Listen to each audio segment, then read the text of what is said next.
In the previous videos, we talked about getting into the industry and what gets you hired.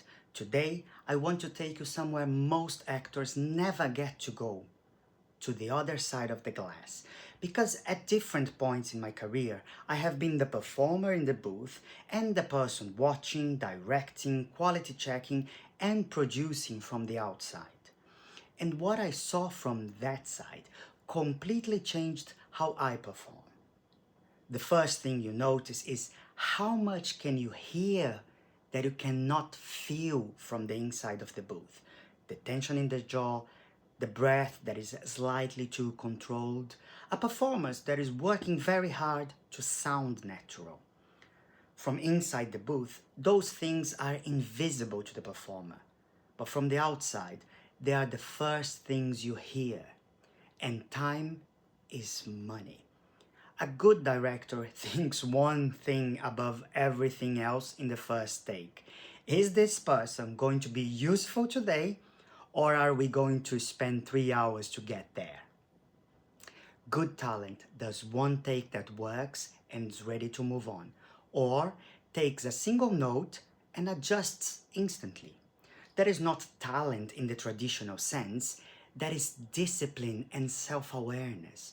And you only develop that self-awareness by understanding what the room outside is actually listening for. And it is consistency. Can you deliver the same quality take after take? Not identical takes, but consistency. There is a difference. Specificity. Is there a genuine thought behind the line, or are you filling the space with sound only? Proximity to the microphone and awareness of your own volume and breath. Those are technical, but they signal professionalism instantly. Adjustability.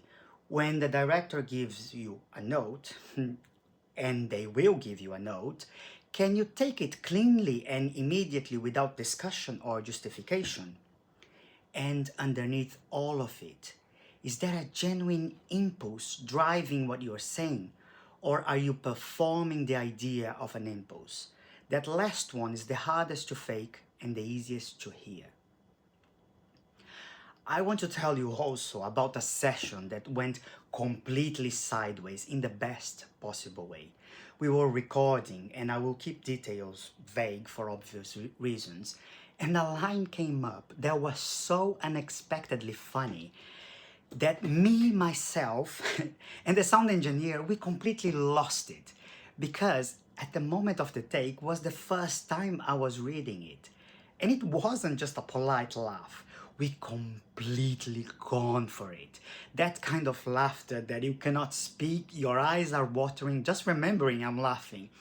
And people start appearing at the studio door wondering what the hell is going on. And here's what that moment taught me about the booth environment. The best sessions are not clinical, they are human. The engineer is not a machine operating an equipment. The director is not just a voice through the speaker. When you make a room laugh, when you make the engineer lean in forward, when you make the director forget that they are working, that's when you know the performance is landing. A great take doesn't just sound right, it does something to the people listening. And one more thing I want to address from the production side. How casting decisions are actually made versus how actors imagine they are made. Actors imagine there is a long deliberation, a careful weighing of options. Sometimes there is, often there isn't. Often the casting director already has a voice in their head before you even walk in. Your job at the audition is not to surprise them, is to confirm what they already hoped you were going to be. And occasionally, very occasionally, you walk in and you are something they didn't know that they needed until they heard you. That is the lucky break version.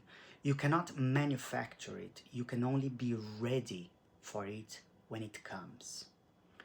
So the booth doesn't reward performance. It rewards truth delivered with discipline.